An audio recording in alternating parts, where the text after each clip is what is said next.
The ATF gets caught using facial recognition. We should all be worried about this one. Welcome back to Guns and Gadgets, y'all, your premier source for Second Amendment news. If you're new here, hit that subscribe button down below and turn on the bell notifications. It's free, and that way you'll never miss an update on the fight for our Second Amendment rights.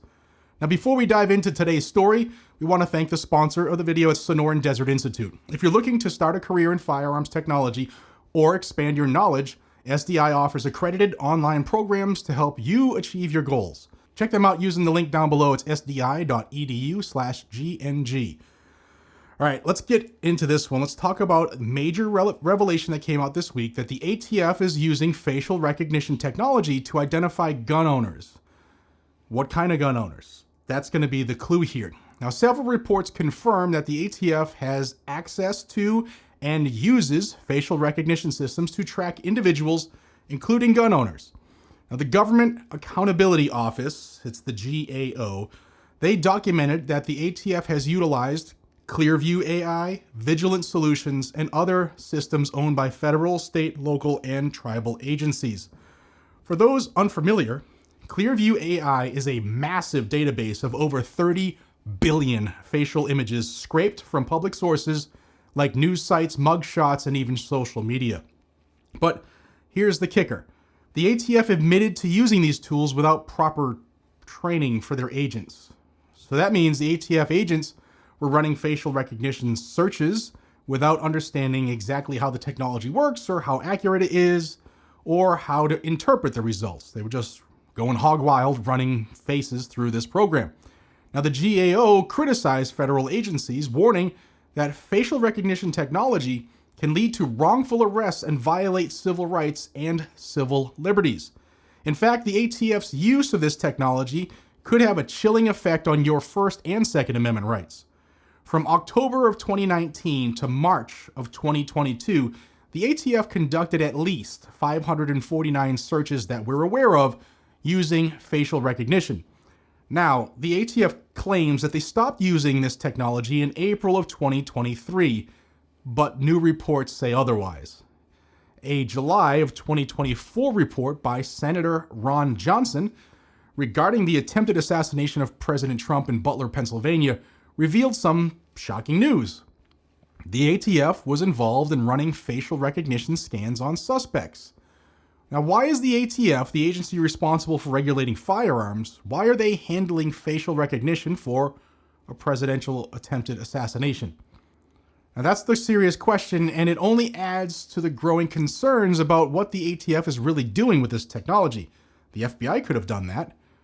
Well, they did have, 1/3 of their, actually it's more than that, almost 2/3 of their personnel assigned to J6 people. But yeah, the problem isn't just with ATF. In New Jersey, police used Clearview AI to check whether suspects own guns before arresting them. Searches without probable cause. In an interview, New Jersey's Attorney General, admitted, quote, "The Clearview app was used to get the name of the individual. We wanted to find out, does this person have firearms?" But here's the best part. New Jersey already has a gun registry, guys. So why use a controversial and inaccurate system to do the same thing? You could have just ran those people in your computers that are in the police cars already. So there's got to be something more to it. The Attorney General in New Jersey ultimately banned the use of Clearview AI in the state, calling it, quote, "racist and inaccurate." That's a rare moment of honesty from an anti-gun politician. That tells you an awful lot. Now, we already know that the ATF has compiled nearly 1 billion gun and gun owner records. And according to a 2022 Gun Owners of America report, this registry is digital and searchable, and this was admitted to by the ATF because it was a Freedom of Information Act. Even though the ATF claims it isn't searchable by name, they can just turn that right back on or just hit Control F. It's pretty easy. It's an easy function to re-enable. Now, Congress is actively pushing for new funding to develop law enforcement advanced analytics, which means more facial recognition, more data tracking, gun owner surveillance, and much more. The ATF could easily pair facial recognition with its gun registry to create a real-time tracking system of law-abiding gun owners, just like the New Jersey police were doing. You got to ask yourself, why are they worried about law-abiding gun owners? If you ask me, it's because an armed populace is a polite populace.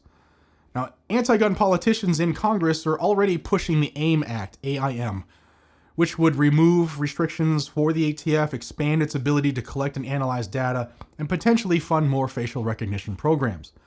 If that happens, the ATF could have a national registry of gun owners tied to facial recognition databases. We already know they have the first one, and then they got caught working on the second one. And we all know what comes next after all this stuff, guys, after registration throughout every segment of the world where that happens. What follows? Say it with me now. Confiscation. Now, thankfully, groups like Gun Owners of America are fighting back in both Congress and in the courts. But they need your help too. Here's what you can do. Contact your representatives and your senators and demand that they oppose the AIM Act and any ATF overreach, especially right now where there's movement going on, where Pam Bondi, if you didn't see the video I did, I'll pin it above, Pam Bondi has shaken up the ATF with funding. And then last night, the executive order that was signed by President Trump potentially could have some good things coming out of the courts, hopefully, if they just do what they're supposed to do. And I got a video about that last night too. Check it out. And now you could also support Pro-2A organizations that are actively fighting these battles, like Gun Owners of America. Look in the description of every one of my videos. There's links. I get nothing out of it. Just a convenient way for you to go and join these groups and to donate as well. You should also stay informed because knowledge is power, and the ATF is hoping that you are not paying attention. This is a major fight for our gun rights, and it's not going away. Doesn't matter who the president is. If you found this information valuable, make sure to like this video and share it with fellow patriots. It takes about 2 seconds of your life, but it helps this channel out tremendously. And if you haven't already, subscribe to Guns and Gadgets. It's that red rectangle right below me. And hit that bell icon so that you never miss an update. A big thank you again to our sponsor, Sonoran Desert Institute. If you're interested in a career in firearms technology, check them out. The link is down below. And that's it for today, y'all. Stay armed, stay informed, and stay free. I'll see you on the next one. Take care, America.